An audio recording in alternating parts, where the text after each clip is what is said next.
नमस्कार दोस्तों। एक ईरानियन नेवल शिप है इंडिया के विशाखापट्टनम में एक नेवल एक्सरसाइज में पार्टिसिपेट करने के लिए फरवरी के स्टार्टिंग में आई थी। इसके बाद इसराइल और यूएसए ने मिलकर ईरान पे एक ऑपरेशन लॉन्च कर दिया, यानी युद्ध छेड़ दिया। जिसके बाद उस शिप जिसका नाम IRIS था, वो वापस ईरान के लिए लौट रही थी। इसी बीच कल खबर आई है कि उस शिप को IRIS शिप को यूएस की एक सबमरीन ने श्रीलंकन कोस्ट के पास अटैक कर दिया, जिसके बाद काफ़ी लोगों की मौत हो गई। इस शिप में टोटल 250 से ज़्यादा लोग सवार थे, जिसमें से 85 लोगों को बचा लिया गया, रेस्क्यू कर दिया गया, बाकी लोग मारे गए थे। कई सारे इसमें क्रू मेंबर भी थे, सैनिक भी थे, जिनके मारे जाने की खबर आई है।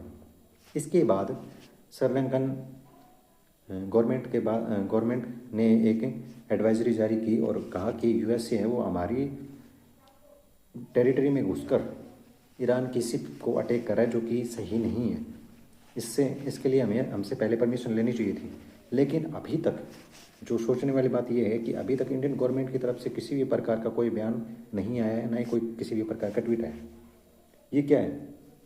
हालांकि जो ईरानियन शिप पे अटैक हुआ है वो इंडिया की सीमा में नहीं हुआ है, पर कहा जाता है कि इंडिया हर बार ये कहता है कि जो इंडियन पैसिफिक ओशियन है उसका रखवाली करने का पूरा जिम्मा है वो इंडिया के पास है।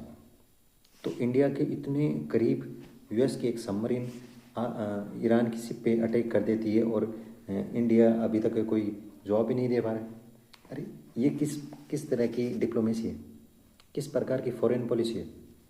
इस फॉरेन पॉलिसी में तो बहुत सारे लूप आ रहे हैं। यूएसए के सामने इंडिया इस कदर क्यों झुका हुआ है? इतनी बार ट्रंप ने नरेंद्र मोदी जी को लेकर कहा कि अगर मैं चाहूँ तो नरेंद्र मोदी जी के करियर को कुछ ही सेकंड में, कुछ ही समय में तहस नहस कर सकता हूँ। फिर भी हमारे माननीय प्रधानमंत्री के मुंह से एक शब्द नहीं निकला, एक भी उनके विरोध में एक भी ट्वीट नहीं है। क्या है हमारी ये गवर्नमेंट? किस तरह मतलब सिर्फ देखती नजर आई, कुछ भी करने के लिए तैयार नहीं है। भाई मेरे को तो ये समझ में नहीं आता ये किस प्रकार की फॉरेन पॉलिसी चल रही है हमारी इंडिया में। आपको इस बारे में क्या लगता है? कमेंट सेक्शन में ज़रूर बताएं। मिलते हैं अगले वीडियो में। Thank you. और हमारे यूट्यूब चैनल को सब्सक्राइब करना बिल्कुल ना भूलें। क्वालिटी है वो इग्नोर कीजिए। I have not a good camera, so ignore video quality. Thank you.